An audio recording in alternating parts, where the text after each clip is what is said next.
हाँ जी, good morning. Good evening sir. Good evening sir. कौन गुड कौन इवनिंग पहुंच सर। गया? सर। हाँ, गुड इवनिंग सर। भव्या पहुंच गई, Good राहुल evening, पहुंच गया, sir. राहुल वर्मा पहुंच गया। और कौन कौन पहुंच गुड इवनिंग सर। गया? Good evening sir. हाँ जी, प्रियंका सोनी आ गई, राहुल आ गया, Bhargav. Very good evening dear. Good evening sir. Bhavna आ गई है, आरती आ गई है, अमित आ गई है, प्रिया है, ट्रेनिंग दीप्ति साहू, कविता, पूजा। अरे पूजा बहुत सारी भाई। कुलेश्वर, तो मतलब सब जन आ गए। Very good, very good. चलिए शुरू करें। तो मुझे मुझे पहले चेक करके बता दो बेटा। जय जिनेंद्र, जय जिनेंद्र। तो चलिए, मेरी आवाज आप तक आ रही है? मैं माइक लगा लेता हूँ। मेरे को लगता है आवाज तो आपको आ रही होगी। ये लीजिए। हाँ जी, अब मुझे बताओ कि हमने जो टॉपिक पिछली बार लिया था, वो टॉपिक में से कहां तक पहुंच गए थे हम? बोलो क्या किया था मैंने लास्ट? बोलो सर, एक बार आप स्पेसिफिक एग्जांपल और समझाइए ना।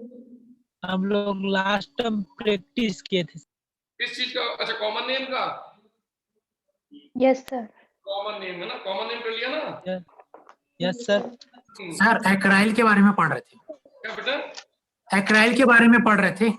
अच्छा, तो अपन ने कॉमन नेम में सबके अनुलग्न ले लिए थे, है ना? और कार्बन के नंबर अपन ने निकाल लिए थे। जैसे एक कार्बन के लिए क्या बोलते थे अपन? फॉर्म। दो के लिए acid acid, propion, butyl, butyl, valer, caper. Butyl. और 5 के लिए वायलर, वैलर, 6 के लिए कैपर, इसको संभाल के रख लो, यही कहा था अपन ने। Yes sir. तो अब आपके सामने मैं 2-3 एग्जांपल दे रहा हूँ। एक बार आप कोशिश करें और मुझे आपको कहाँ दिक्कत आ रही है वो बता दें, फिर अपन आगे बढ़ते हैं। जैसे ओके सर। एग्जांपल नंबर 1, मान लो मैंने लिख दिया CH3 CH2 CH2 CH2 और ये लगा दिया मैंने COOH। और अगर आपसे कह दिया जाए इसका सामान्य नाम दो, कॉमन नेम, बेटा बस मैं आपसे ये कहता हूं कि आप नामकरण या नोमेनक्लेचर में कोशिश करना कि इंग्लिश में लिखो, जिससे आप आसान हो। बाकी हिंदी में लिखोगे मना नहीं है, लेकिन इंग्लिश में क्या होगा, शब्दावली क्लियर हो जाएगी, एक एक अर्थ क्लियर होगा। क्योंकि दो ही चीजें तो चाहिए जब आपको कॉमन नेम देना होता है, तो दो चीजें चाहिए होती हैं, उन दो की पूर्ति करनी होती है। एक तो प्रकृति से मिलने वाले नंबर ऑफ कार्बन यानी कार्बन की संख्या, और एक इसका अनुलग्न। अब ये दोनों की अगर आपकी क्लियरिटी है तो आपका तो नाम बन गया। तो सोच के बताओ कितने कार्बन है टोटल? तो टोटल कितने कार्बन हो गए? 5। तो 5 वैलर, एक के लिए फॉर्म, 2 के लिए एसिड, 3 के तीन के लिए प्रोपियोन, 5 के लिए वैलर, के लिए ये आ गया वैलर। अब इसका अनुलग्न, इसकी पूंछ, इसका सफिक्स बिल्कुल सही, शाबाश। ये हो गया आइसिलिक एसिड और ये बन गया वैलेरिक एसिड। आ गया? अब आप चेक करके देखो, दिमाग लगाओ, देखो अब सिखाने का तरीका। अगर मैं इस वाले OH को हटाकर यहां पर लगाया था Cl, तो आप चेक करके देखो नंबर ऑफ कार्बन नहीं बदलते, ये अभी भी रहता वैलर, लेकिन इसका अनुलग्न बदल जाता, वो हो जाता वायल क्लोराइड, वैलेरिल क्लोराइड। ठीक इसी तरीके से अगर हम इसके Cl को हटाकर इसकी जगह लगाए थे NH2, तो नंबर ऑफ कार्बन तो वही रहते वैलर, बिल्कुल सही, अमाइड। और अगर मान लो हमने इस NH2 को हटाकर यहां लगा दिया होता OCH3, तो वही रूल है, टोटल कार्बन 5 का वेलर, लेकिन एस्टर आगे लगेगा, एस्टर मेथिल पहले आएगा। मेथिल पहले आएगा, मेथिल वैलेट। लेकिन आपको ध्यान है ऑक्सीजन के साथ जो समूह लगाया वो सबसे आगे आएगा, तो यहाँ पर क्या लिखेंगे अपन, मेथिल। देखो नाम बन गया मिथाइल वैलेट आ गया। और अगर वैलेट। बिल्कुल सही, और अगर एग्जाम में लिखता CH3 CH2 CH2 CH2 और ये C और इसको बना देता साइनाइड, तो चेक करो कोई अंतर नहीं करना, अभी भी आपके पास टोटल 5 कार्बन का अभी भी वेलर, वैलरोनाइट्राइड। नाइट्राइड। ये बन जाता वेलेरोनाइट्राइल। तो मैं होप करता हूं आपको यहां तक बेसिक में करा चुका था और ये कंसेप्ट हो गया था। उसके बाद मैं स्पेशल कैटेगरी में आया था, स्पेसिफिक। तो स्पेसिफिक में आपको ध्यान है मैंने कल आपको एलिल और एक्रिल में अंतर बताया था, है ना। आज केमिस्ट्री क्लास के लिए सब लोग ज्यादा एक्साइटेड हैं। जितेंद्र आज एक्साइटेड क्यों है भाई, क्या बात हो गई आज हैं? आज सब जने बहुत ज्यादा केमिस्ट्री क्लास के लिए एक्साइटेड क्यों है, बताओ भाई। समझ में नहीं आ रहा कि समझ में ज्यादा आ रहा है? समझ में ज्यादा आ रहा है। ज्यादा समझ आ रहा है। देखो समझ में आ रहा है ना, तो यहाँ से सीखना, मेरी बात को समझना बेटा। आपको नीट में सिलेक्शन लेना है तो अपनी धैर्यता, अपना पेशेंस जरूर चेक करना, बहुत ज्यादा जल्दबाजी नहीं करना बेटा। अपन एक एक पॉइंट पे काम करेंगे और उसकी प्रैक्टिस करना, क्योंकि रूल है बेटा, practice makes a man perfect. यानी आप जितना प्रयास करोगे उतने पारंगत होगे। मैं बताता हूँ, नीट में सिलेक्शन होना हमारी एक सिंपल सी लैंग्वेज होती है, जस्ट कप ऑफ टी, अर्थात चाय पीने जितना आसान है, लेकिन बस आपकी समझदारी होना बहुत जरूरी है। तो अपन होप करते हैं कि ये काम चलेगा। तो देखिए मैं आपसे वापस अपने पॉइंट पे आता हूँ।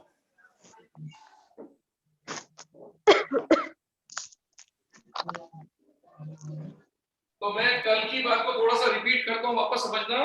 कल मैंने आपके सामने कहा था कि अगर आपके सामने ये वाला रेडिकल आ जाए तो ध्यान रखना, इसको बोलते थे एलिल। लेकिन अगर यही वाला रेडिकल अपने इस कार्बन को फंक्शनल ग्रुप बना दे, क्रियात्मक क्राइल। बिल्कुल सही, तो ये हो गया एक्राइल। तो आप चेक कीजिए बेटा इसके अंदर, इसका थोड़ा सा कहा लूज करिए।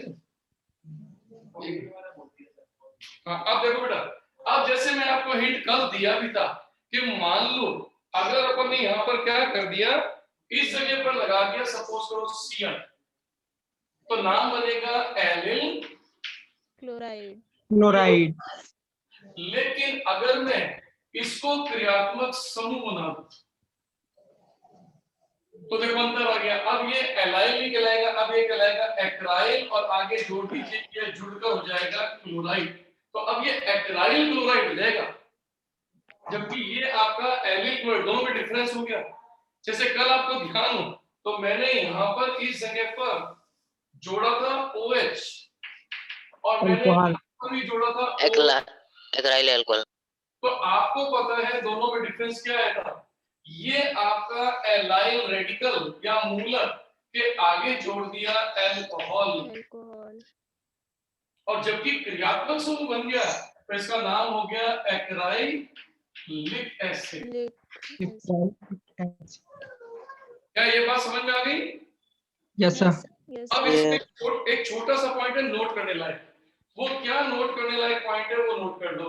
नोट करने लायक पॉइंट ये है कि अगर CH2 double bond CH and C और यहां लगा दिया जाए एल्डिहाइड ग्रुप, तो अब आप सोचो एलिल यूज करोगे कि एक्राइल? एक्राइल। तो ये नाम बनेगा एक्राइल। और इसका अनुलग्न क्या लगेगा, पूंछ क्या लगेगी, सफिक्स क्या लगेगा? एल्डिहाइड। एल्डिहाइड। तो ये नाम बनता है एक्राइल एल्डिहाइड। लेकिन आपको एक बहुत इंपॉर्टेंट बात बता दूं कि ये नाम फेमस नहीं हो पाया, ये नाम फेमस नहीं हो पाया।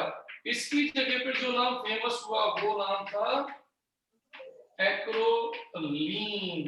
तो आज के बाद इस नाम को याद कर लेना, पेपर में कभी भी ये नाम नहीं आएगा, पेपर में हमेशा ये नाम आएगा, एक्रोलीन।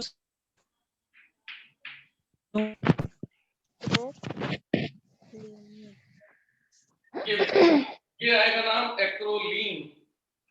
सर एच की जगह में NH2 जोड़ के बताओ। कौन सा बेटा? एच की जगह में NH2। अगर इसमें एच की जगह शुरू कर तो ये मीम चलेगा, सब कोई अपवाद नहीं किया, अपवाद स्पेशली इसके लिए,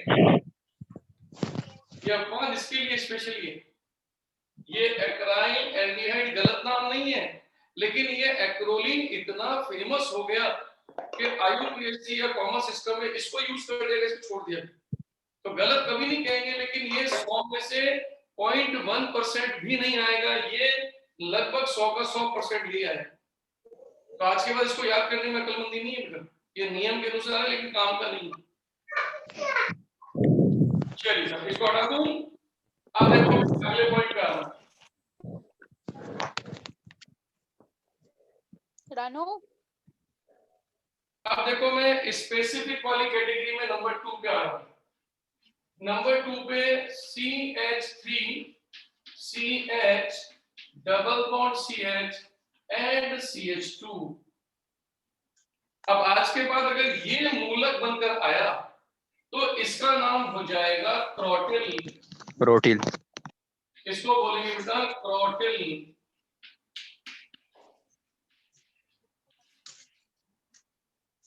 इसको क्रोटिल बोलना है, जैसे इसको एलिल बोलते थे, इसको बोलते हैं क्रोटिल।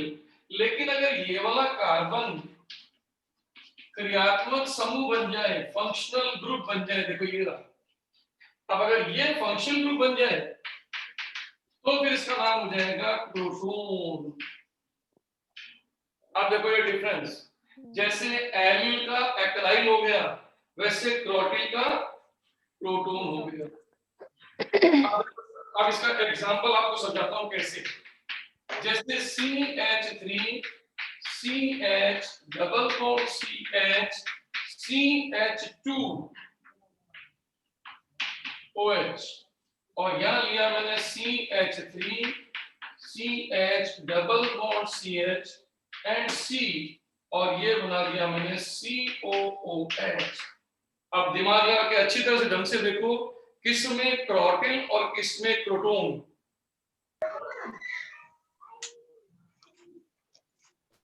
पहले वाले में क्रोटिल अल्कोहल फर्स्ट। ये देखिए प्रोटोन सेकंड। अल्कोहल, और ये जुड़ जाएगा इसमें अल्कोहल। जबकि यहाँ पर आप चेक करके देखो इसका नाम में क्या आएगा, प्रोटोन। और इसका अनुलग्न बदल जाएगा, तो अनुलग्न हो जाएगा IC। आप देखो चेक कर दो, डिफरेंस आपको समझ में आ जाना चाहिए। Protonic acid. Yes sir. तो ये थोड़े से विशिष्ट या विशेष या थोड़े से अलग के कंपाउंड हैं। तो एक्राइलिक एसिड एक्राइल समूह के कारण, क्रोटोनिक एसिड क्रोटोन समूह के कारण।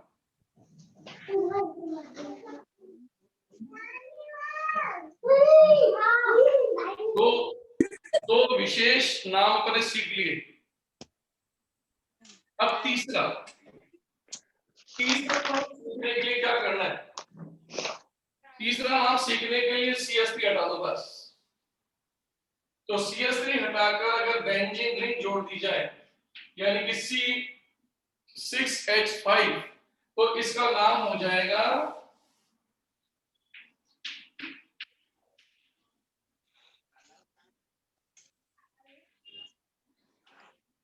सिनेमिल।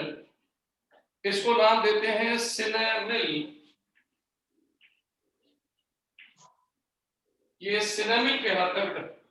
और अगर यही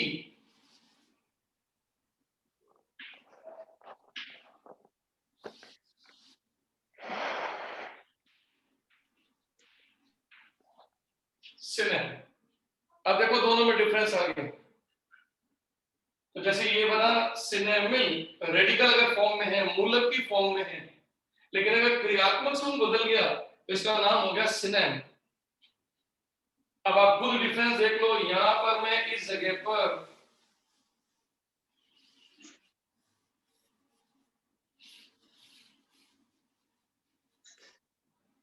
ये देखिए, मान लीजिए मैंने इस जगह पर जोड़ दी बेंजीन वाले, ये मैंने जोड़ दी बेंजीन वाले, ये देखिए, इसको कर दिया OH और इसको बना दिया OOH। अब आप देख लो इसका कॉमन नेम सिनेमिल अल्कोहल फर्स्ट। बिल्कुल सही। तो ये ग्रुप बन गया सिनेमिल। Second cinnamic acid. और क्या जोड़ दिया अपन? अल्कोहल।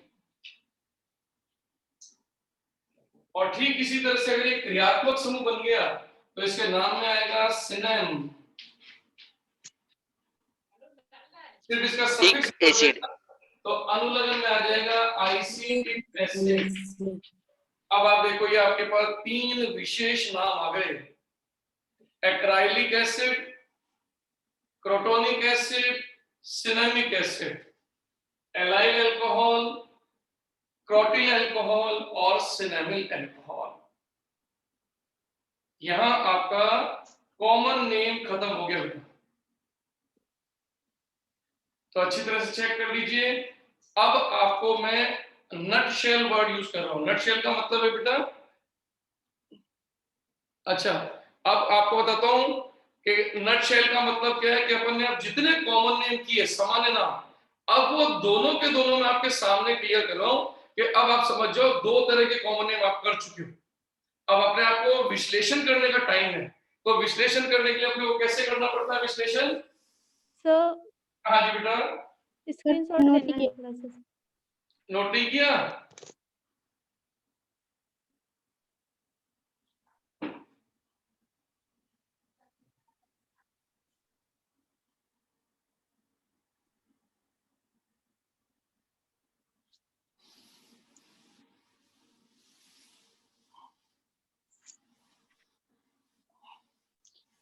ये देखो, अब आपके पास सब पढ़ चुके हो तो विश्लेषण करो। अब आज के बाद सीखना कॉमन नेम आपके पास 2 तरह के हो गए। अब देखो आपने जो जो सीखा उसको इकट्ठा करना शुरू करो। कॉमन नेम 2 तरह के हो गए। सामान्य नाम, सामान्य नाम कौन कौन से 2 तरह के? एक तो मूलक के साथ क्रियात्मक समूह जोड़ने वाले, और एक आपने अभी सीखा है number of carbon plus suffix यानी कि अनुलग्न वाले। तो ये तो था आपका मूलक प्लस क्रियात्मक समूह आधारित, और ये था नंबर ऑफ कार्बन और अनुलग्न आधारित। अब आप चेक करना इसमें कौन कौन आते हैं। इसमें आते हैं अल्कोहल जो आप कर चुके हो, इसमें आते हैं आपके थायो अल्कोहल, इसमें आते हैं आपके ईथर, इसमें आते हैं आपके थायो ईथर, इसमें आते हैं आपके हैलाइड, इसमें आते हैं आपके कीटोन, इसमें आते हैं आपके अमीन, प्राथमिक भी, द्वितीयक भी और तृतीयक भी। तो ये वो थे आपका 1, ये 2, ये 3, 4, 5, 6 और ये 7। और आपका सर अच्छे से दिखाई नहीं दे रहा है। सर अच्छे से दिखाई नहीं दे रहा है। अच्छे से दिखाई नहीं दे रहा है। क्लियर क्लियर दिखाई नहीं दे रहा है बोर्ड। बेटा बाकी जनों को सबको दिखाई नहीं दे रहा? नो सर दिखाई दे रहा है। दिखाई दे रहा है सर, दिखाई दे रहा है। दिखाई दे रहा है। बेटा एक बार चेक कर लो बेटा, आपका कहीं वीडियो वाले में तो बंद नहीं है, चेक करो। ऑडियो वीडियो चेक कर लो बेटा एक बार। ऑडियो तो आपका सही आ रहा है। तो देख लो इसके अंदर ये हमने कॉमन नेम, ये दोनों ही कॉमन नेम है, लेकिन अगर ये क्रियात्मक समूह आए तो कॉमन नेम का तरीका होगा रेडिकल प्लस फंक्शन को जोड़ दो। जैसे मिथाइल अल्कोहल, मिथाइल थायो अल्कोहल, मिथाइल इथाइल या इथाइल मिथाइल ईथर ऐसे। और इसमें 2 एक्स्ट्रा थे, साइनाइड और आइसोसाइनाइड। अब हम इसकी तरफ आ जाते हैं उच्च वाले क्रियात्मक समूह। उच्च क्रियात्मक समूह में देखो आपका था कार्बोक्सिलिक अम्ल, ये आपका यहाँ पर एल्डिहाइड, ये आपका यहाँ पर एस्टर, ये यहाँ पर आपका एनहाइड्राइड, ये आपका यहाँ पर एसिड का क्लोराइड, ये यहाँ पर आपका एसिड का एमाइड, ये 1, ये 2, ये 3, ये 4, ये 5 और ये 6, और ये 2 फिर वापस आ गए, ये 7 और ये 8, ये दोनों। मैंने कहा था ना, अब देखो आपके सामने क्लियर पिक्चर आ गई। ये देखो, अब आप कह सकते हो बेटा कि आपके पास टोटल सारे ऑर्गेनिक कंपाउंड आ गए, सारे जितने भी ऑर्गेनिक यौगिक हैं, क्रियात्मक समूह, सबको हम ले आज के बाद, जिसका नाम आए वैसा का वैसा आप अपना कंसेप्ट उठा लेना। ये देखो आपके सामने, जैसे उदाहरण के तौर पर अगर एग्जामिनर लिख रहा है CH3CH2OH और एग्जामिनर लिख रहा है CH3C डबल बॉन्ड OOH, तो आपको पहचानना पड़ेगा कि ये वाला तरीका अपनाया जाए कि ये तरीका अपनाया जाए। तो देखो इस समय अगर ये अल्कोहल है तो फिर आपका ये तरीका आएगा रेडिकल, तो देखो इस मूलक का नाम है इथाइल, एथिल अल्कोहल, और ये लग जाएगा एल्कोहल, तो देखो आपका कॉमन नेम बनके तैयार। लेकिन जब क्रियात्मक समूह उच्च श्रेणी से आ जाए तो कार्बन की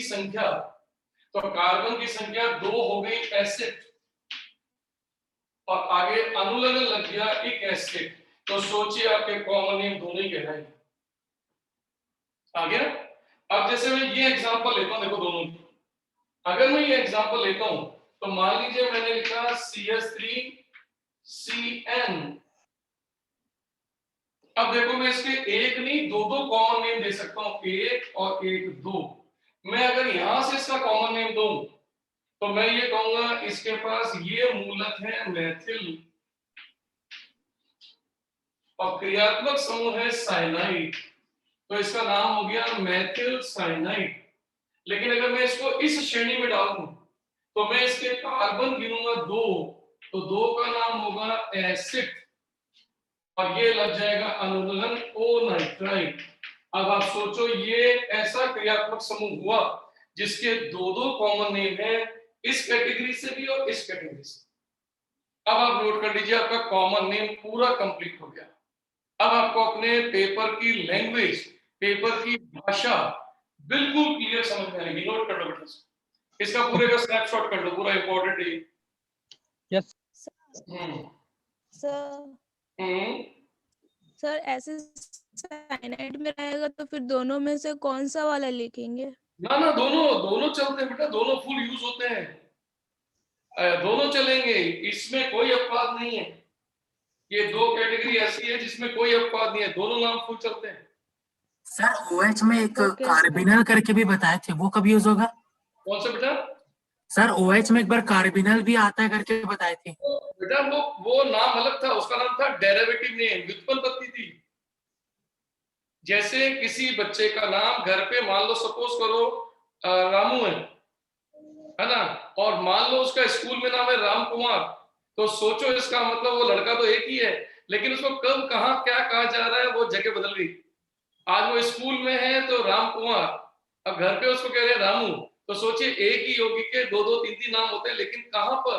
तो अगर जब वो कहेगा व्युत्पन्न नाम डेरिवेटिव नेम तो कहोगे कार्बिनॉल। जैसे इस समय इस कंपाउंड को अगर कह दिया, जैसे यहाँ तो कहा गया कॉमन नेम बताओ, लेकिन अगर इसी कंपाउंड को कह दिया जाता है इसका व्युत्पन्न नाम बताओ, तो आप क्या करते हैं? तुरंत इतने हिस्से को कार्बिनॉल बना के ऊपर लिख देते, ये कहते हैं कार्बिनॉल, और ये बच जाता आपका मैथिल, तो देखो आपका नाम हो जाता है मैथिल कार्बिनॉल। मतलब सर क्वेश्चन में मेंशन रहेगा ना?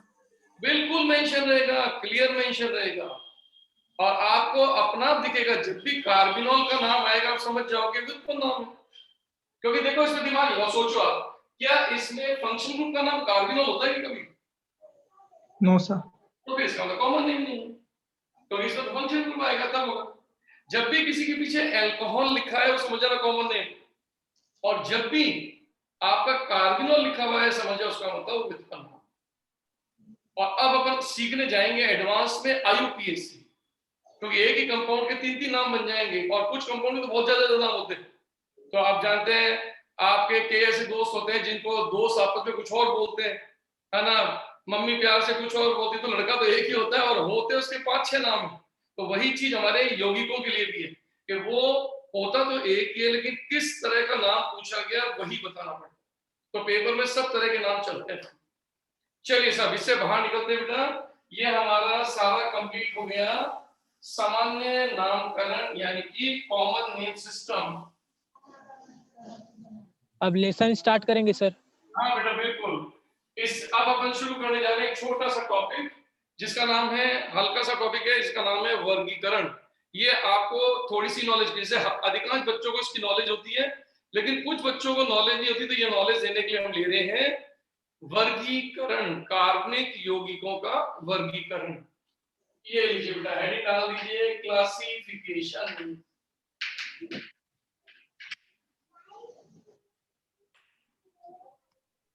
सर बिल्कुल भी दिखाई नहीं दे रहा है। हाँ बेटा मैं इसको चेंज करता हूँ, चौक मैंने बदल दिए। हाँ सर नहीं दिखाई दे रहा है, brightness ज्यादा हो रहा जा है। रहा है। हाँ बेटा मैं भी करता हूँ, ये आप देखना।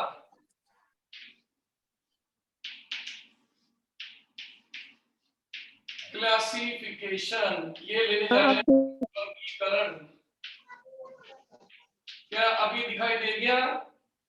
Yes sir. Yes sir. हाँ यस सर। हेडिंग डाल लो बेटा वर्गीकरण। हम कार्बनिक यौगिकों का वर्गीकरण लेने जा रहे हैं।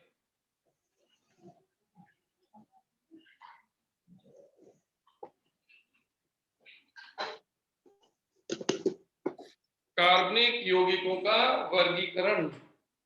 अब देखो आपको करना क्या है, पहले मैं वर्गीकरण का पूरा चार्ट बना रहा हूं कि पूरा वर्गीकरण बढ़ता कैसे, फिर अपन उसको वन बाय वन सीखेंगे। तो जितने भी कार्बनिक यौगिक हैं उनको दो भागों में बांटा गया है।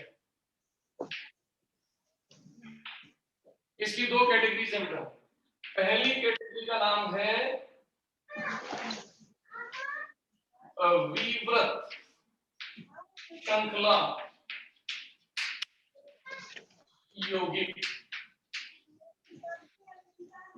अब देखो ये विवृत जो वर्ड लिखा गया इसका मतलब होता है, वी का मतलब होता है अनुपस्थित, यानी इंग्लिश में अगर मैं बोलूं तो नॉन साइक्लिक, या हम इसको बोलते हैं ए साइक्लिक। ए माने एब्सेंट। तो ऐसे यौगिक जिनमें रिंग नहीं होती, खुले हुए होते हैं दोनों सिरों पर। क्लियर? लेकिन इन खुले हुए यौगिकों को हम स्पेशली नाम देते हैं एलिफेटिक।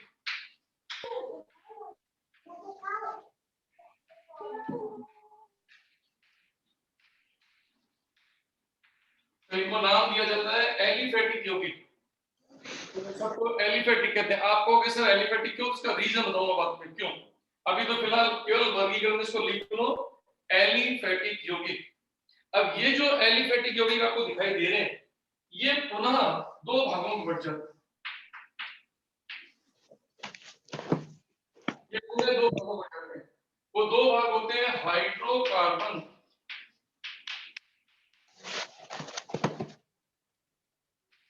हाइड्रोकार्बन ये हो गया H एंड C, और ये होते हैं हाइड्रोकार्बन व्युत्पन्न यानी कि डेरिवेटिव। तो इनको तो कहते हैं हाइड्रोकार्बन, इनको कहते हैं हाइड्रोकार्बन के व्युत्पन्न। हाइड्रोकार्बन के पुनः दो भाग आ जाते हैं। एक को बोलते हैं संतृप्त यानी कि सैचुरेटेड, सैचुरेटेड और अनसैचुरेटेड। असंतृप्त, इसका नाम होता है अनसैचुरेटेड।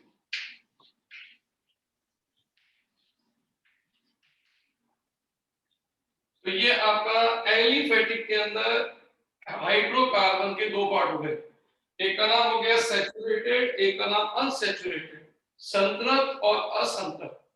क्योंकि इसका एक छोटा सा क्वेश्चन बनता है जो अपन बनाएंगे तो वो वर्गीकरण से आएगा। फिर अपन अगर व्युत्पन्न में आ जाए तो व्युत्पन्न कौन होते हैं ये मैं भी आपको हिंट दूंगा, लेकिन इसको व्युत्पन्न करके छोड़ दो। अपन वन बाय वन इसको खोलेंगे तब आपको समझेंगे। तो ये हेडिंग होगी हाइड्रोकार्बन व्युत्पन्न। अब बी भाग में आ जाओ। बी भाग का मतलब होता है समवृत। समवृत का मतलब होता है साइकिल। यौगिक। तो ये यौगिक होते हैं समव्रत यानी कि साइक्लिक, इसीलिए वो नाम दिया जाता है चक्रीय यौगिक। ये रिंग कंपाउंड है, चक्रीय कंपाउंड है, ये अपने सिरों पर जुड़ जाते हैं। अब पॉइंट आता है कि साहब इनको पुनः दो भागों में बांटा जाएगा, ये दो भाग। अब दो भाग कौन कौन से होंगे? एक तो कहलाएंगे समचक्रीय,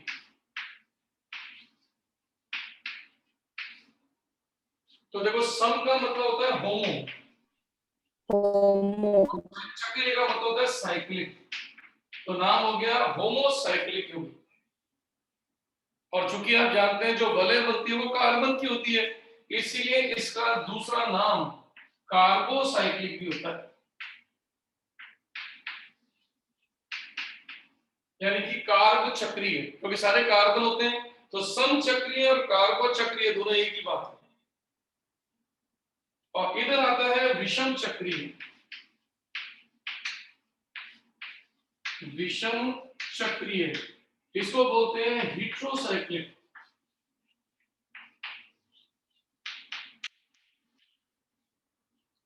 तो चक्रीय यौगिकों को दो भागों में बांटा गया है, समचक्रीय, विषम चक्रीय। और जो समचक्रीय है यानी होमोसाइक्लिक है, इसका पुनः वर्गीकरण किया गया। सर पूरा बोर्ड नहीं आ रहा है। पूरा बोर्ड नहीं आ रहा है, मैं चेंज कर दूंगा, देख लेना। जहां भी आपका बोर्ड में अंतर आएगा वो क्लियर कर दूंगा। ये देखो आप, अब आ रहा है? Yes sir. आप एक बार देखो, जहां जहां नहीं दिखेगा मैं चेंज कर दूंगा, कोई दिक्कत वाली बात नहीं। अब देखो इस होमोसाइक्लिक के दो पार्ट है, एक का तो नाम है एलिसाइक्लिक, हिंदी में इसको बोलते हैं एली चक्रीय।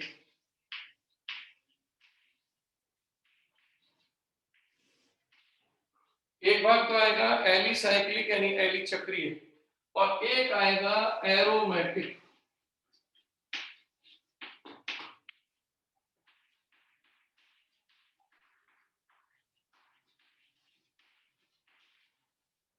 यहां पर आपका दो भाग बन गए, एलिसाइक्लिक और एरोमेटिक। और अब अंतिम एरोमेटिक के पुनः दो भाग आएंगे, कौन कौन से? एक तो आएगा एरोमेटिक के अंदर बेंजीन से बने हुए, तो इनको कहते हैं बेंजीनोइड्स। इसको इंग्लिश में भी लिखेंगे, हिंदी में भी लिखेंगे बेंजीनोइड, यानी बेंजीन के यौगिक। और दूसरा भाग होगा नॉन बेंजीनोइड्स,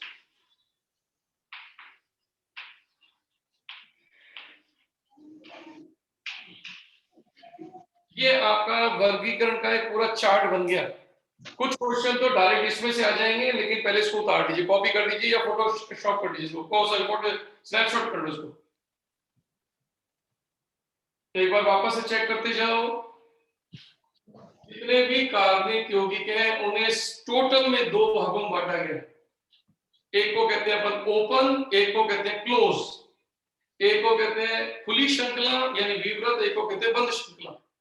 तो ये इसमें सारे वले वले वले वले आएंगे, सारे ये सारे खुले खुले आएंगे। जो खुले वाले आएंगे उसके दो भाग है, हाइड्रोकार्बन और हाइड्रोकार्बन व्युत्पन्न। और हाइड्रोकार्बन के पुनः दो भाग है, संतृप्त यानी सैचुरेटेड और असंतृप्त यानी कि अनसैचुरेटेड। इसी तरह से चक्रीय, वले वाले, क्लोज्ड, बंद, इनको कहते हैं दो भागों बांटकर समचक्रीय, विषम चक्रीय। चूंकि समचक्रीय में सारे कार्बन आते हैं तो इसका नाम कार्बोसाइक्लिक या कार्ब चक्रीय होगा। अब इसको पुनः बांटा जाए तो एली चक्रीय और एरोमेटिक। एरोमेटिक को पुनः बांटा जाएगा तो कहलाया जाएगा बेंजीन वाले बेंजीनोइड्स और बिना बेंजीन वाले नॉन बेंजीनोइड्स। अब आपके सामने पूरा वर्गीकरण हो चुका है। सर एलिफेटिक का सेकंड वाला क्या था? एलिफेटिक का सेकंड वाला ये हाइड्रोकार्बन व्युत्पन्न, मतलब अभी लिखूंगा, अब मतलब सारे एक एक करके लूंगा ना। सर इंग्लिश में बताइए ना। इंग्लिश में क्या बोलेंगे सर उसको? डेरिवेटिव ऑफ हाइड्रोकार्बन्स, जहां व्युत्पन्न है दैट इज कॉल्ड डेरिवेटिव। तो ये डेरिवेटिव ऑफ हाइड्रोकार्बन्स है।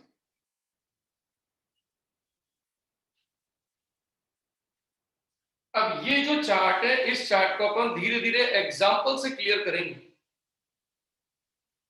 तो आपने देखो चार्ट को स्नैपशॉट कर लीजिए अपना। सॉरी, हो गया ना? Done sir. पता है अब चलिए शुरू करते हैं। सबसे पहला भाग, चलिए सर, सबसे दस पहले डाले हैं हटा दो उसको। Yes sir. इरेज कर दीजिए सर। चलो सर, ये मैंने कर दिया इसको अच्छी तरह से।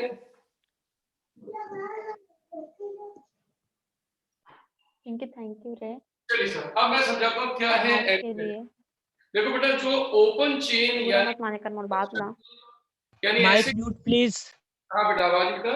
अब देखो जो ओपन चेन है, इसका मतलब है कि इनमें जितने भी कंपाउंड होंगे वो बिल्कुल अपने सिरों पर एंड पे खुले होंगे। चाहे उनमें ब्रांचिंग हो जाए वो चलेगा, ये ब्रांचिंग हो जाएगी चलेगा, लेकिन वो अपने एंड्स पर खुले हुए रहते हैं। ये होता है आपके ओपन चेन कंपाउंड। अब इन ओपन चेन कंपाउंड को एलिफेटिक क्यों कहा गया? एक्चुअली एलिफेटिक कहने के पीछे जो रीजन है वो एक वर्ड है ग्रीक भाषा का, एलिफोज, या फिर इसको बोलते हैं एलिफर। ये दो शब्द एक जैसे हैं, इनसे एक शब्द निकला। इस शब्द का अर्थ होता है वसा, इस शब्द का अर्थ होता है फैट। तो सोचिए, इसका आंसर बड़ा क्लियर हो गया कि आज के बाद इन कंपाउंड्स की उत्पत्ति, इन कंपाउंड्स का ओरिजिन कहां से हुआ? फैट से हुआ। और फैट को बोलते हैं एलिफोज यानी एलिफर। इसका मतलब सारे कंपाउंड को नाम दे दिया गया एलिफेटिक। तो आज के बाद जितने भी ओपन चेन कंपाउंड होंगे सबको हम नाम दे सकते हैं एलिफेटिक कंपाउंड। अब आप कोई भी एग्जांपल लिख सकते हो, जैसे CH3 CH2 CH3, ये एलिफेटिक कहलाएगा। अब इसको नाम क्या है? एलिफेटिक। सर बोर्ड क्लियर नहीं आ रहा है सर, क्योंकि वैसे भी नेटवर्क प्रॉपर है लेकिन फिर भी क्लियर नहीं आ रहा है। तो एक बार चेक करके देखो, कौन सा वाला? हरा वाला, ये गड़बड़ कर रहा है, हरा कलर गड़बड़ कर रहा है ना। एक व्हाइट वाला चौक कौन है बेटा? कैमरा व्हाइट चौक दे देना मेरे को। नहीं, उस पे नहीं है। अच्छा, वहां पड़ी, मैं कोई देखना है, व्हाइट लिखनी पड़ेगी अपने को, अपने विंडो से चलेगा। हाँ बच्चों, अब मैं इसको ना हरे से लिखता हूँ, दो कलर लेता हूँ, एक तो येलो और एक व्हाइट, ठीक है ना? आप चेक करते हैं। अब एक बार देखना बेटा, मैंने आपको कहा है कि एलिफेटिक वो कंपाउंड है जो एलिफोज यानी कि वसा से उत्पन्न हुए, वसा से ओरिजिनेटेड हुए। जैसे मैंने लिख दिया, मान लो CH3 CH CH3 और ये CH3। अब दिखा बेटा? अब क्लियर है सर। Yes sir. क्लियर है सर। इसका मतलब है व्हाइट का, तो मतलब व्हाइट तो यूनिवर्सल कलर तगड़ा वाला।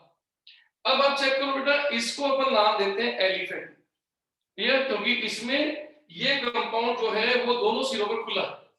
इसका मतलब इनको ओपन चेन या वीवरस श्रृंखला कंपाउंड या एलिफेटिक कहा जाएगा।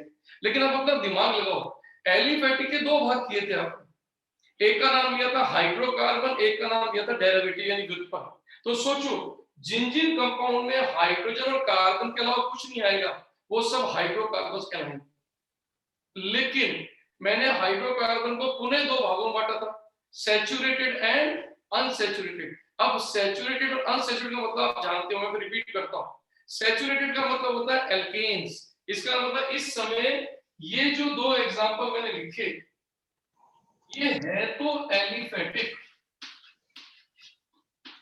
लेकिन एलिफेटिक में भी ये सैचुरेटेड हैं, इन्हें कहेंगे सैचुरेटेड हाइड्रोकार्बन। तो देखो, अब इसका पूरा पॉइंट क्लियर हो गया। अब पूछेगा एग्जामिनर कि सब प्रोपेन या ब्यूटेन या हेक्सेन क्या है, तो आप कहोगे ये सब के सब एलिफेटिक संतृप्त हाइड्रोकार्बन है। और यहां मैं आपको हिंट दूं कि इनकी कैटेगरी या इस एग्जांपल का नाम है एल्कीन। तो आज के बाद हम इन्हें एल्केन एग्जांपल से जानेंगे, और एल्केन को हम नाम देते हैं पैराफीन। तो आप एल्केन को पैराफीन भी बोल सकते हो। पैराफीन, ये देखो, ये है पैराफीन, इन्हें पैराफीन कहते हैं। पैरा क्यों कहते हैं? क्योंकि पैरा का मतलब होता है लो, ये पहला से बना हुआ है लो यानी लेस यानी कम, और एफिनिस का मतलब होता है एफिनिटी यानी कि क्रियाशीलता। तो इन यौगिकों में क्रियाशीलता बहुत कम होती है, इसलिए इन पूरे यौगिकों को हम पैराफिन कहते हैं। तो अब आज के बाद क्लियर हो गया कि जितने भी संतृप्त हाइड्रोकार्बन हैं वो पैराफिन्स हैं, लेकिन वो किस श्रेणी में, किस कैटेगरी में आएंगे? Aliphatic saturated hydrocarbon.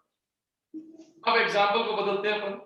अब एग्जांपल अगर सपोज को अपने ले लिया CH3C। सर एक बार और बताइए ना, इसी को रिपीट कीजिए प्लीज वन टाइम। आज के बाद अगर कोई कंपाउंड केवल हाइड्रोजन और कार्बन से मिलकर बना हो तो उसका नाम होता है हाइड्रोकार्बन। लेकिन अगर उसमें कोई पाई बॉन्ड नहीं हो यानी वो एल्केन से हो तो उन्हें कहते हैं सैचुरेटेड हाइड्रोकार्बन। संतृप्त हाइड्रोकार्बन वो होते हैं जिनमें कोई पाई बॉन्ड नहीं होता, तो ये सैचुरेटेड है। अब देखो इसका डिफरेंस यहाँ है, इसमें देखो डबल बॉन्ड है या इसमें अगर आप देखो तो ट्रिपल बॉन्ड। लेकिन चेक करके देखो इसमें हाइड्रोजन कार्बन ही है, तो इन्हें क्या कहा जाएगा? तो इन्हें कहा जाएगा अनसैचुरेटेड। Aliphatic unsaturated. लेकिन एलिफेटिक में भी कौन, ये तो थे सैचुरेटेड, तो ये हो जाएंगे अनसैचुरेटेड। असंतृप्त। ये लो सर, इनको कहा जाएगा असंतृप्त। तो आज के बाद इसमें एग्जांपल अगर हम बोले तो जैसे इसमें एल्केन था वैसे इसके अंदर एल्कीन भी हो सकता है और एल्काइन भी हो सकता है। अब आप देखो दो कैटेगरी होगी, कहने को तो ये दोनों ही हाइड्रोकार्बन हैं, ये दोनों ही हाइड्रोकार्बन, लेकिन हाइड्रोकार्बन के दो भाग हैं, एक सैचुरेटेड और एक अनसैचुरेटेड। तो नोट कर लीजिए बेटा, इसके अंदर हमारे क्लासिफिकेशन में हाइड्रोकार्बन तक का पार्ट कंप्लीट। अब मैंने एक पॉइंट लिखा था यानी कि व्युत्पन्न। Hello sir. हाँ बेटा। सर अभी जो आप इसको बताए हैं तो ये सिर्फ जो विपरीत श्रृंखला यौगिक है उसी को डिफाइन किए हैं ना अभी? ये जो विपरीत श्रृंखला यौगिक है उसी को ही डिफाइन किए हैं ना, बोल रही हूँ सर। ये वाला? हाँ, जो इसको अभी बताए हैं जो फर्स्ट का। हाँ। तो इसमें एलिफेटिक और तो मतलब इसमें कैसे आ रहा है सर? तो एलिफेटिक तो अपन सारी खुली चेन को एलिफेटिक बोल सकते हैं। जो जो अपने सिरों पर खुले हो वो सारे कौन है? एलिफेटिक। तो ये पूरा जो घेरा है वो एलिफेटिक है। Okay sir.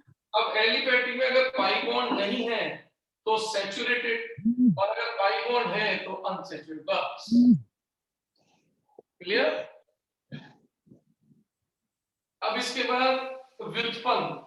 अब देखो अगला आपका था वर्ड में लिया था हाइड्रोकार्बन व्युत्पन्न यानी हाइड्रोकार्बन डेरिवेटिव। नाम से क्लियर है, इसका मतलब कंपाउंड है तो हाइड्रोकार्बन लेकिन उसके अंदर कोई फंक्शन ग्रुप घुस गया। इसका मतलब हाइड्रोकार्बन नहीं है, हाइड्रोकार्बन के अलावा कोई दूसरे एटम या परमाणु को लेकर भी आ रहा है। जैसे कैसे देखो समझना, जैसे मैंने लिखा CH3CH3, अगर आप गौर से देखो तो ये हाइड्रोकार्बन है, लेकिन अगर मैं इसके एक H को हटाकर उसके अंदर फंक्शन ग्रुप OH लगा, अब देखो ये हाइड्रोकार्बन नहीं है, अब ये हाइड्रोकार्बन का व्युत्पन्न है।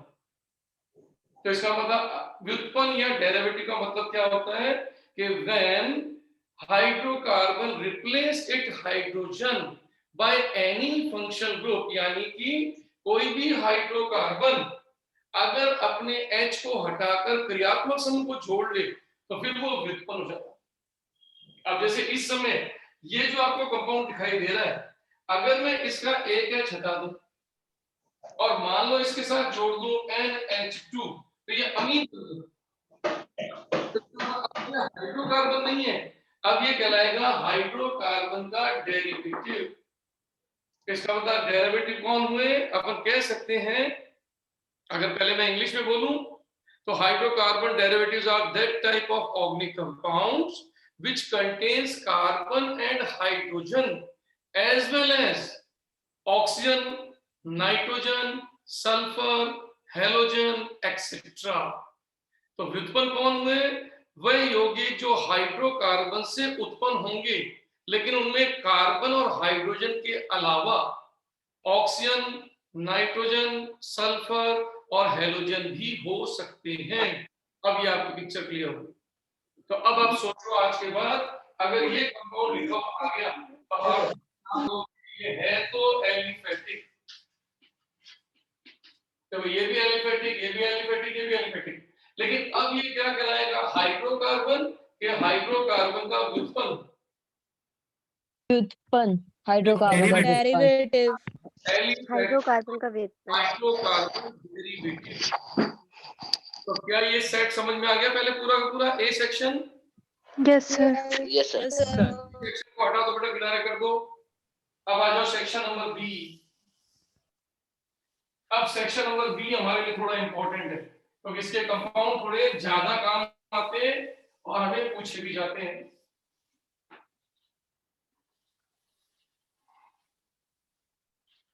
अब आ जाइए अपना सेक्शन नंबर बी। इस बी सेक्शन का नाम था साइक्लिक। इसको कहते थे अपन चक्रीय यौगिक। ये सारे समझ में आ जाएंगे, वलय होते हैं, इनमें रिंग होती है, इसीलिए ये हम यूं कह सकते हैं कि ये अपने अंतिम सिरों को आपस में जोड़ देते हैं। अगर अपने अंतिम सिरों को जोड़ देंगे तो एक रिंग बन जाएगी, कोई त्रिकोण वाली रिंग बन जाएगी, 4 कार्बन की रिंग बन जाएगी, 5 की रिंग बन जाएगी, 6 की रिंग बन जाएगी। तो रिंग बन सकती है चाहे कितनी की भी कार्बन। तो ये कहलाते हैं वलयी यानी कि साइक्लिक कंपाउंड, यानी कि आपके रिंग कंपाउंड। तो ये जो रिंग कंपाउंड है इसके अंदर पहला भाग था अपना होमोसाइक्लिक, समचक्रीय। ये लीजिए, इसको कहते थे अपन समचक्रीय। या अपन इसका नाम दिया था कार्बोसाइक्लिक, कार्ब चक्रीय। होमोसाइक्लिक का मतलब होता है रिंग और a cyclic compound which contains all similar type of atoms, यानी कि चक्रीय यौगिक जिसको चक्र निर्माण करने वाले सारे परमाणु एक ही जैसे हैं, तो उन्हें कहते हैं समचक्रीय। आपको एग्जांपल बताता हूं, जैसे CH2 CH2 H2 ये होमोसाइक्लिक है बेटा, क्योंकि देखो एक बार और बोलिए ना समचक्रीय तो आप चेक करके देखो सभी के सभी कार्बन से मिलकर बने।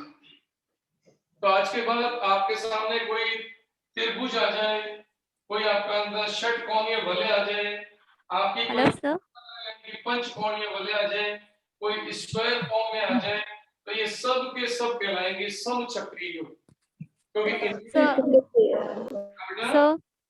ये समचक्री का डिफिनेशन वन टाइम और बोलिए ना प्लीज। समचक्री का मतलब बेटा रिंग या cyclic compounds which contains all similar type of atoms in ring, ऐसे चक्रीय यौगिक जिसमें उपस्थित सभी परमाणु एक जैसे हैं, इनको बोलते हैं समचक्री। लेकिन इन समचक्रीय यौगिकों को हमने 2 भागों में बांटा, लेकिन ये कौन सा भाग है बताता हूं। ये समचक्रीय कार्बचक्रीय तो है, लेकिन साथ ही साथ इनका नाम एलिसाइक्लिक भी हो गया, इन्हें एलिचक्रीय भी कहते हैं। अब आपको सर इसको एलिचक्रीय क्यों कहा है, तो देखो एली शब्द जो है वो एलिफेटिक से आया है। इसका मतलब अगर एलिफेटिक कंपाउंड चक्र में आ जाए तो उन्हें एलिचक्रीय कहते हैं। आपको कैसे, तो सोच के देखो CH3 CH2 CH3, तो इस समय जो मैंने कंपाउंड लिया वो एलिफेटिक था, ये कंपाउंड था एलिफेटिक जिसका नाम था प्रोपेन, ये ना, लेकिन वो देखो इसका चक्रीकरण हो गया। देखो अपन कहते हैं चक्रीयकरण, ये रिंग में कन्वर्ट हो गया, तो ये बना एलिफेटिक से, जिसके नाम के आगे साइक्लिक। तो आज के बाद एलिसाइक्लिक का मतलब है साइक्लिक। बोलूं सब अपना माइक आपकी आवाज आई थी बेटा, मैं बोल नहीं पाया, रुक गया मैं। Yes, alicyclic compound, cyclic compounds which are originated, which are obtained from aliphatic compound, अर्थात एली चक्रीय यौगिक वो होते हैं जो एलिफेटिक यौगिकों से बदलते हैं। इसका मतलब जैसे प्रोपेन साइक्लोप्रोपेन हो गया, तो अचक्रीय से चक्रीय हो गया तो नाम बन जाएगा एलिसाइक्लिक। तो आपके लिए शब्द बन गया अच्छा सा एली चक्रीय। अब जैसे मैंने मान लो ये यौगिक ले लिया, अब आप गौर से देखो इसका नाम क्या दोगे, आप इसका नाम दोगे साइक्लोब्यूटेन, सॉरी ब्यूटीन, साइक्लोब्यूटीन, क्योंकि डबल बॉन्ड आ गया। लेकिन आप गौर से देखो ये बना कैसे होगा, तो जो ब्यूटीन था वो साइक्लिक हो गया तो नाम हो गया साइक्लोब्यूटीन। अब हम इसकी कैटेगरी को बनाएं तो क्या कहेंगे, अब आप दिमाग लगाओ, मैं इससे क्या कहूंगा, साइक्लिक कंपाउंड के non cyclic compound, cyclic compound, cyclic compound. मैं यहाँ पर पहला शब्द लूंगा साइक्लिक। अब साइक्लिक में भी क्या बोलूंगा मैं, होमोसाइक्लिक के हेटेरोसाइक्लिक, होमोसाइक्लिक, होमोसाइक्लिक। होमोसाइक्लिक। अब होमोसाइक्लिक में भी सोच के बताओ कि ये आपका एलिसाइक्लिक है या एलिफेटिक है, एलिसाइक्लिक, ये लीजिए सारे शब्द एलिसाइक्लिक। कंपाउंड कह सकते हो कि it is cyclic compound, homocyclic compound और एलिसाइक्लिक कंपाउंड। ये उसका क्लासिफिकेशन हो गया। आज के बाद कोई भी अगर हाइड्रोकार्बन या एलिफेटिक कंपाउंड साइक्लिक में कन्वर्ट हो जाए, that is called alicyclic compound. Clear है बेटा, बढ़िया बना गए। Yes sir. Yes sir. अब आ जाइए बेटा नंबर सेकंड हेड निकाल लीजिए, हेटेरोसाइक्लिक। इसे कहते हैं विषम चक्रीय। अब ये कहलाता है विषम चक्रीय। अब यहाँ पर ये वर्ड क्या है, हीट्रो। तो आप जानते हैं हीट्रो या विषम का मतलब होता है अलग, और किससे अलग, कार्बन से अलग। तो हीट्रो शब्द का अर्थ होता है डिफरेंट, हीट्रो का मतलब होता है अलग। अब आप सोचो अलग क्या, अगर हम अपनी वलय में कार्बन को हटाकर उसकी जगह ऑक्सीजन, सल्फर, नाइट्रोजन ऐसे विषम परमाणु को एंट्री करा दें, तो हम कह सकते हैं ऑक्सीजन या नाइट्रोजन या फास्फोरस या आपका मान लीजिए सल्फर, ये सब के सब कहलाएंगे विषम परमाणु। इन्हें कहते हैं विषम परमाणु, इन्हें कहते हैं हीट्रो एटम। अब आप समझ जाइए अपनी बात को कि if any heteroatom one और more than one present in cyclic form, चक्रीय यौगिकों में अगर विषम परमाणु की एंट्री या उपस्थिति हो एक या ज्यादा, तो उसे हेटेरोसाइक्लिक यौगिक कहते हैं।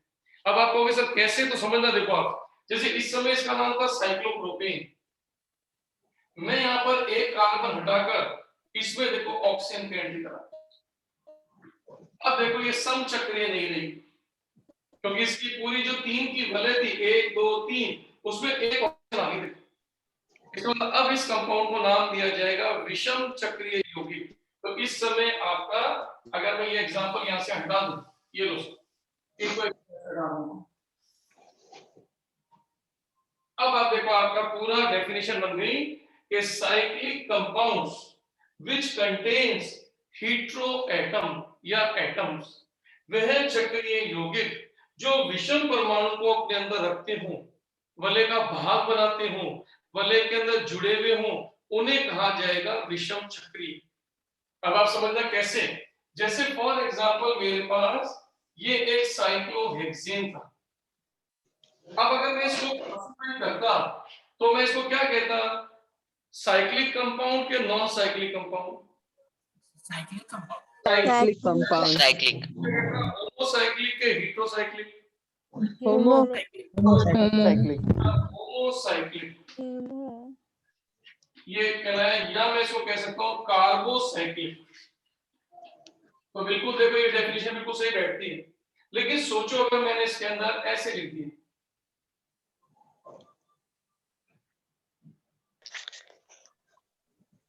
या मैंने इसको ऐसे लिख दिया,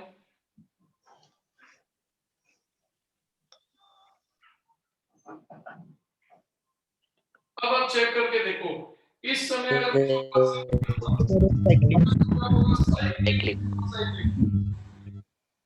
हेटेरोसाइक्लिक। नहीं, अभी पहले एक शब्द, साइक्लिक या नॉन साइक्लिक? साइक्लिक साइक्लिक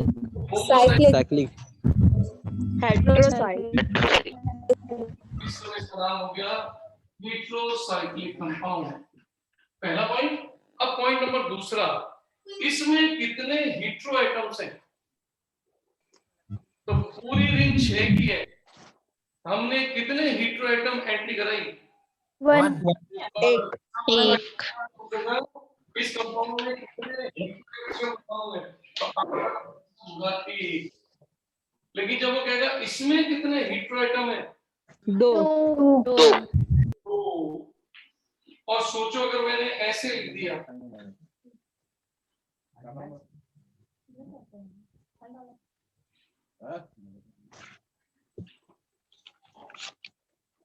अब इसमें कितने हेटेरो एटम हैं? 3 तो यहाँ 3 आंसर गलत है बेटा, क्योंकि 2 ही आएगा, साइकिल में 2 ही है। से मुनि को गिना जाता है, तो इस समय अभी भी आंसर आपका 2 ही रहेगा। यहाँ पर भी आपका आंसर 2 ही रहेगा। इसका मतलब रिंग या वलय से बाहर आप चाहे कितने भी हेटेरो एटम लिखो, वो हेटेरो में काउंट नहीं होते। यस क्या मेरी बात समझ में आ गई कि नहीं? यस सर, आगे। Yes sir. तो बेटा ये हमारा एक पार्ट कंप्लीट हो गया, homocyclic and heterocyclic. Sir alicyclic का एक बार एग्जांपल दो। एलिसाइक्लिक फिर ले तो बेटा, ये भी एलिसाइक्लिक है ना, ये भी एलिसाइक्लिक है। एलिसाइक्लिक का मतलब क्या होता है? कोई भी चक्रीय संरचना जो एलिफैटिक यौगिकों से बनी है उन्हें एलिसाइक्लिक कहते हैं। चाहे वो आपका होमोसाइक्लिक हो चाहे हेटेरोसाइक्लिक, ये दोनों के दोनों इस समय एलिसाइक्लिक है। ये दोनों एलिसाइक्लिक, ये एलिसाइक्लिक होमोसाइक्लिक है, ये एलिसाइक्लिक हेटेरोसाइक्लिक। एलिसाइक्लिक का मतलब होता है पहले वाले भाग के जितने भी यौगिक थे वो चक्रीय हो गए। अब आप कहोगे सर ये कैसे? तो सोचो ये पहले ईथर था, अगर मालूम है ऐसे कहता हूं CH3 CH2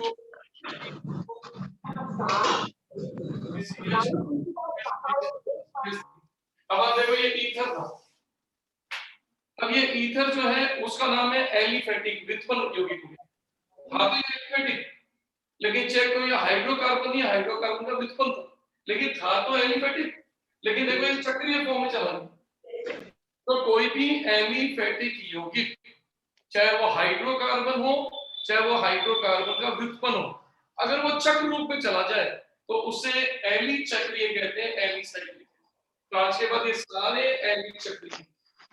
बस अंतर इतना, ये होमोसाइक्लिक है जबकि ये हेटेरोसाइक्लिक। और दूसरा शब्द आता है हेटेरोसाइक्लिक में, हेटेरो एटम कौन से? जो वलय का भाग बनेंगे वो हेटेरो एटम। जैसे इसमें हेटेरो एटम या हेटेरो परमाणु या विषम परमाणु 1, इसमें विषम परमाणु 2, इसमें भी विषम परमाणु 2 ही है, क्योंकि नाइट्रोजन विषम परमाणु में काउंट नहीं होगा। चलिए सेक्शन खत्म करूं इस वाले को। Yes sir. ये सेक्शन खत्म बेटा, अगली हेड डाल लो। Yes sir. एरोमेटिक यौगिक।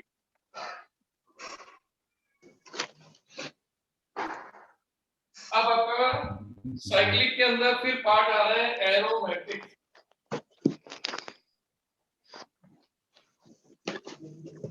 क्या आ गया? एरोमेटिक। हालांकि एरोमेटिक को अपन पूर्ण रूप से सीखेंगे जीओसी में, जब आप अनुनाद या रेजोनेंस कर लोगे। अभी सिर्फ सिंपल सी भाषा में बोलूं तो एक छोटी सी भाषा बोलूंगा कि एरोमेटिक यौगिक जो होते हैं वो सदैव चक्रीय होते हैं। अगर मैं एरोमेटिक के नियम आपको छोटा सा बताऊं, ज्यादा नहीं, तो ये शब्द कैसे बना कल बताता हूं। एरोमा का मतलब होता है स्वीट फ्रेग्रेंस या स्वीट स्मेल, जिसे कहते हैं सुगंध। तो एरोमा शब्द का अर्थ होता है सुगंध। ऐसे यौगिक जो अपने अंदर से सुगंध देते हो, विशिष्ट गंध देते हो, उन्हें अपन नाम देते हैं एरोमेटिक। पहला पॉइंट, एरोमेटिक को पहचानने का एक नियम होता है। ये नियम आप पढ़ोगे जीओसी में, उसको कहते हैं हकल का नियम। वो हकल का नियम पर पढ़ेंगे 4n + 2 पाई। अभी नहीं पढ़ेंगे क्योंकि अभी आपका टाइम वेस्ट हो जाएगा। अभी तो मैं एक छोटा सा हिंट दूंगा कि एरोमेटिक को पहचानने का एक छोटा सा हिंट है कि जिनमें पाईबंद एक दूसरे के एकांतर बैठे, क्योंकि जब पाईबंद एक दूसरे के एकांतर या अल्टरनेट होते हैं तो वो चलना शुरू कर देते हैं। इसको अपन कहते हैं एक तरीके से रेजोनेंस, इसको कहते हैं अपन अनुनाद, और ये इसको एरोमेटिक बनाता है। आगे जाकर अपन सीखेंगे। अभी अगर मैं हिंट दूं तो बहुत सिंपल सा मतलब है कि सब एरोमेटिक यौगिक अगर अपन देखें तो जैसे उदाहरण के तौर पे बेंजीन, ये देखो ये बेंजीन, इस समय इसका नाम है बेंजीन। अब अगर आज के बाद एग्जामिनर इसका वर्गीकरण पूछे, क्लासिफिकेशन, तो सोच के बताओ ये साइक्लिक है कि non cyclic? Cyclic, cyclic, heterocyclic,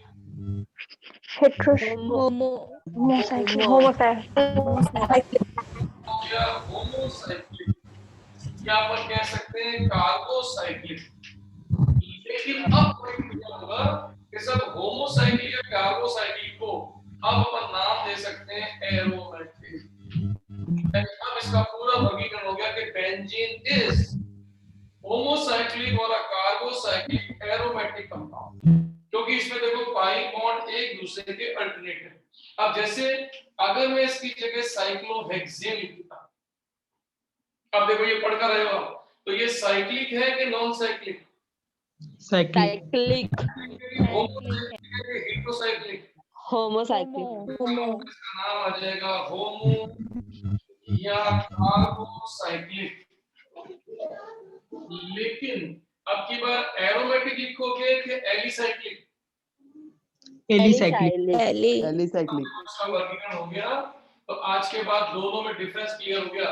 इसमें एरोमेटिक का नहीं है क्योंकि इसमें पाईबंद के एकांतर है ही नहीं, जबकि इसमें पाईबंद के एकांतर है। क्योंकि इसमें आप देखोगे तो थोड़ी देर में ये जो आपका पाईबंद है वो अपनी जगह बदल लेगा। जो पाईबॉन्ड अभी यहाँ पर था वो थोड़ी देर में यहाँ आ जाएगा। इसीलिए आपने देखा होगा कि हम बेंजीन जब बनाते हैं तो बेंजीन में हम ऐसा लिखते हैं, ये सिद्ध करता है कि पाई अंदर घूम रहा है। तो सोचो इसका मतलब आज के बाद ये बेंजीन एरोमेटिक कहलाएगी। तो जिनमें भी एकांतर डबल बॉन्ड प्रेजेंट होते हैं या जो हकल के नियमों का पालन करते हैं वो एरोमेटिक है। अब आप सोचो इस समय ये बेंजीन है, इसीलिए इसका नाम रखा गया है बेंजीनोइड। इसका मतलब आज के बाद क्लियर हो गया कि वो यौगिक, वो चक्रीय यौगिक जिनमें एरोमेटिकता पाई जाती हो लेकिन वो किससे बने हो? बेंजीन से, तो उनको नाम दिया जाता है बेंजीनोइड यौगिक। तो आज के बाद ये यौगिक बेंजीनोइड है। अब आप कहोगे सर और बेंजीनोइड यौगिक कौन से होते हैं? तो गौर से देखो, अगर मैं ले लेता फिनॉल, देखो ये आपने 12th में पढ़ा होगा, देखो फिनॉल, देखो ये पढ़ा होगा toluene,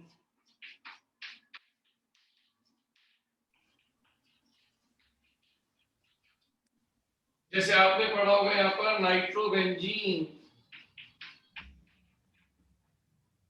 aniline, nitrobenzene, benzaldehyde, NH2 तो एनिलीन। अब आप सोच के देखो इन सभी में गौर से देखो, आप ये सब के सब जो है एरोमेटिक है। देखो क्योंकि सबकी वलय को गौर से देखो तो सारी वलय आपकी एरोमेटिकता के गुण दिखा रही रहते हैं। तो आज के बाद ये सारे के सारे यौगिक एरोमेटिक है, लेकिन इसमें बेंजीन वलय उपस्थित है, इसलिए सभी के सभी क्या कहलाएंगे? बेंजीनोइड्स। तो आज के बाद आप अच्छे जानते हो बेटा ये विषम चक्रीय बाहर आ गए, इसलिए इनको देखा नहीं जाएगा। तो हमें अगर बेंजीन की वलय किसी एरोमेटिक यौगिक में मिले तो आज के बाद उन्हें नाम देंगे एरोमेटिक यौगिक, बेंजीनोइड्स। तो आज के बाद चाहे बेंजीन आ जाए, फिनॉल आ जाए, टोलुइन आ जाए, नाइट्रोबेंजीन आ जाए, एनिलीन आ जाए, आपका नाम होगा होमोसाइक्लिक या कार्बोसाइक्लिक एरोमेटिक बेंजीनोइड्स। तो आज के बाद ये सभी एरोमेटिक यौगिक बेंजीनोइड्स हैं। क्लियर है? अब आपको मेरी बात क्लियर? अब आपसे पूछा गया क्वेश्चन ये क्या है, तो आप कहोगे ये होमोसाइक्लिक या कार्बोसाइक्लिक एरोमेटिक बेंजीनोइड। ये क्या है? Homocyclic carbocyclic aromatic benzenoid. अब देखो मैं चेंज कर रहा हूं, अब की बार मैं आपके सामने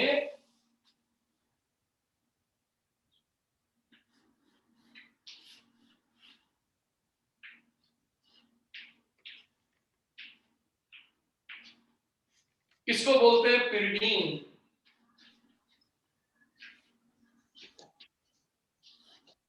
ये देखो ये कहलाता है पिरिडीन। अब आप सोचो अगर एग्जामिनर आपसे पूछे क्या है, तो आपका एग्जाम्पल तो पिरिडीन है, लेकिन सोच के बताओ साइक्लिक है कि नॉन साइक्लिक? साइक्लिक है सर, नॉन साइक्लिक है। बेटा नॉन साइक्लिक है। Non cyclic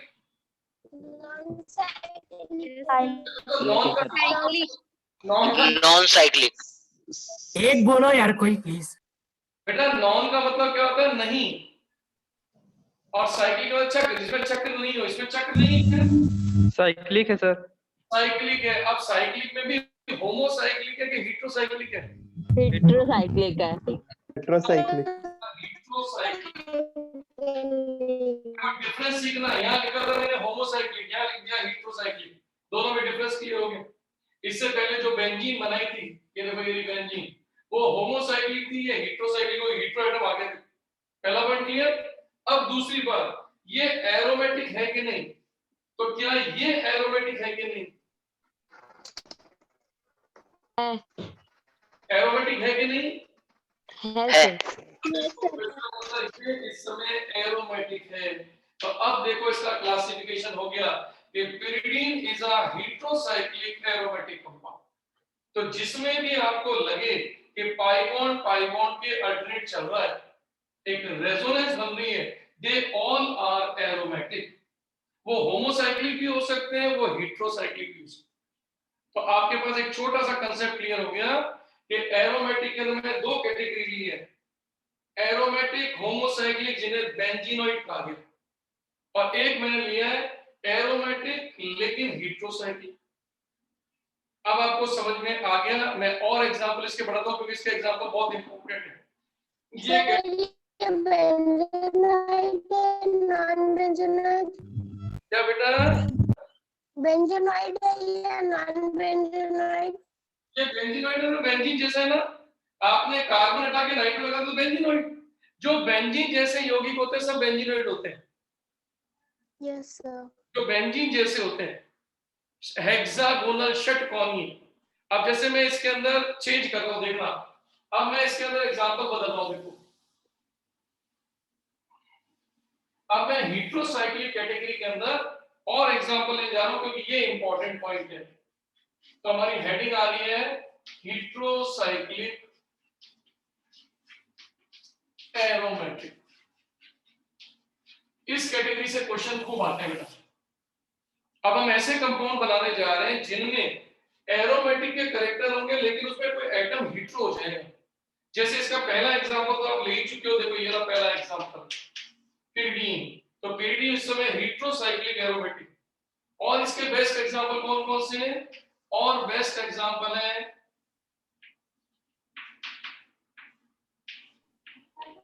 pyrrole. ये नाम आप याद कर लेना, सारे नाम बहुत इंपॉर्टेंट है। पायरोल। तो इस समय ये पायरोल है हेटेरोसाइक्लिक, क्योंकि देखो रिंग तो बन रही है लेकिन देखो नाइट्रोजन लगा के, लेकिन देखो इसमें रेजोनेंस भी है। देखो ये लोन पे चल के यहां जाएगा, ये लोन पे यहां चल के जाएगा, ये यहां जाएगा। तो अगर आपको आज के बाद पाई के अल्टरनेट रिंग के अंदर दिखाई दे तो वो आपके एरोमेटिक है। इसी तरह से आपका एग्जांपल नंबर नेक्स्ट, अगर हम N की जगह पर O ले लें तो इस एग्जांपल का नाम है फ्यूरॉन।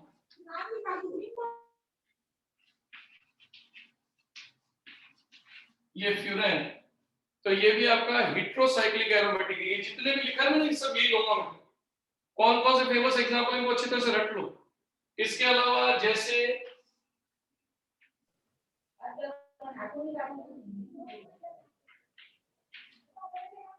इसको बोलते हैं थायोफीन। ये कहलाता है आपका थायोफीन। आप चेक करके देखो, ये जो एग्जांपल में लिखे हैं, ये सब के सब विशेषता क्या है इनकी, कि इनमें साइक्लिक पार्ट तो है, लेकिन साथ में इसमें एक हीट्रो एटम घुस गया है। तो अगर हीट्रो एटम घुस जाए और एरोमेटिक हो जाए तो नाम बन जाएगा हेट्रोसाइक्लिक एरोमेटिक। इसमें कौन से हैं, जैसे कि बायो में काम आता है इंडोल। आप पढ़ते हो ना IAA, इंडोल एसिटिक एसिड। वो आप जो भी आपको ध्यान है, पादपों की लंबाई बढ़ाता है, प्लांट्स की लंबाई बढ़ाता है, वो आप इंडोल पढ़ते हो, हार्मोन, प्लांट हार्मोन। तो ये कहलाता है इंडोल। इंडोल कौन सा होता है? इंडोल होता है आपकी बेंजीन रिंग के साथ एक हीट्रो पार्ट वाली रिंग। ये देखो, ये इस समय कंपाउंड है इंडोल। ये कहलाता है हेट्रोसाइक्लिक एरोमेटिक, क्योंकि देखो हीट्रो एटम आ गया, तो ये कहलाता है हेट्रो एटम। इसी तरीके से अपन अगर लें तो आपके सामने देखो, ये एग्जांपल मैंने वो लिए, इनको नोट कर दो अच्छी तरह से। ये वो एग्जांपल है जो हेट्रोसाइक्लिक एरोमेटिक है। तो नोट कर लीजिए बेटा एक बार इनको अच्छी तरह से। यहाँ आपका क्लासिफिकेशन और पार्ट कंप्लीट है। अब आप इसको पढ़ लेना, कहीं भी कोई दिक्कत आई तो नेक्स्ट टर्न पर हम क्लासिफिकेशन से रिलेटेड कोई भी पॉइंट होगा वो डिस्कस करेंगे, और फिर हम आगे बढ़ जाएंगे बेटा IUPAC नेमिंग। आप ध्यान रखना, IUPAC नेमिंग 13 के बच्चे हो आप 12th पास, सभी 12th पास हो ना? हाँ, तो बिल्कुल। तो आप थोड़ी तैयारी करके आना, बकायदा फंक्शन ग्रुप, क्रियात्मक समूह थोड़ा पढ़कर आना, तो मैं आपको उसकी टेक्निक सिखाऊंगा कि कैसे हम टेक्निक के थ्रू IUPAC नाम बनाएंगे।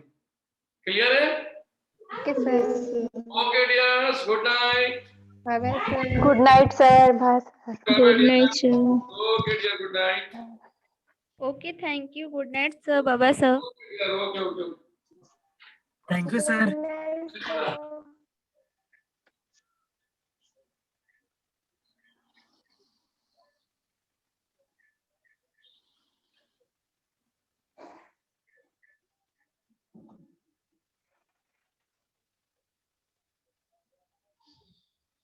भाई टिल्लू, अभी फिजिक्स का भी क्लास है यार, कैसे कर रहे हैं? फिजिक्स क्लासेस बची, अभी कौन सोएगा।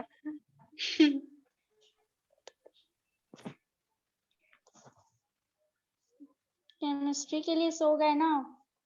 यार वो छोड़ो, एक बात बताओ, दिवाली के दिन भी पढ़ना है कि नहीं? दिवाली के 3 दिन बस नहीं, बाकी 2 दिन पढ़ सकते हैं। पढ़ना है मैं भाई। क्या बोल रहा था, अगर क्या बोलना चाहिए, अच्छा लगे तो बताना। दिवाली का जो 3 दिन, क्या मैं बोलता हूँ, जो मॉर्निंग क्लास दिवाली का कर दिन सकते है हैं ना, उस टाइम। एक दिन बोलो ना। दिवाली का जो 3 दिन है ना, उस 3 दिन में बस क्लास सवेरे लगवा रहे हैं तो ज्यादा अच्छा रहेगा। उसका वही क्या मैं भी बोल पूरा रहा था, दिन मॉर्निंग फिर क्लास कर लेते हैं। भाई सबको हाँ काम भी रहता है दिवाली के दिन, सवेरे सब निपट जाएगा ना, तो आराम से सब लोग अपना काम कर पाएंगे। नहीं तो एक दिन वेस्ट भी चला जाएगा उसी दिक्कत से।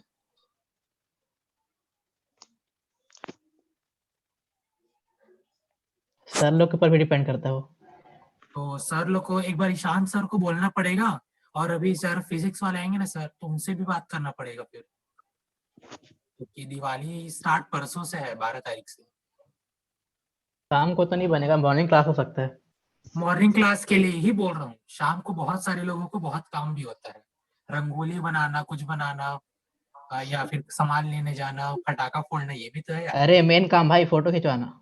हाँ सेम, अरे हर काम, इसलिए बोल रहा हूँ। पटाखा नहीं फोड़ना है इस बार। अरे फोड़ सकते हैं, वो पेपर वाला नहीं आता है जो पीपीटी में बनाते थे, उसी को फोड़ेंगे इस साल। अरे वो लहसुन वाला फोड़ेंगे, छोटा छोटा वाला।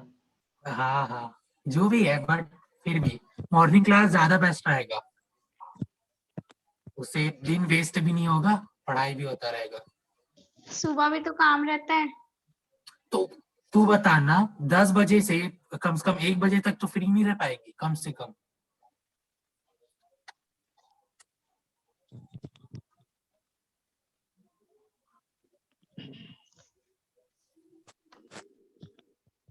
टाइम तो निकालना पड़ेगा, वैसे कैसे चलेगा। वैसे भी दिवाली के दिन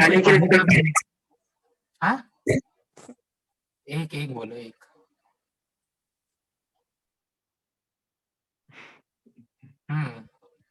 तो अपना अपना राय दो भाई, क्या बोलते हो।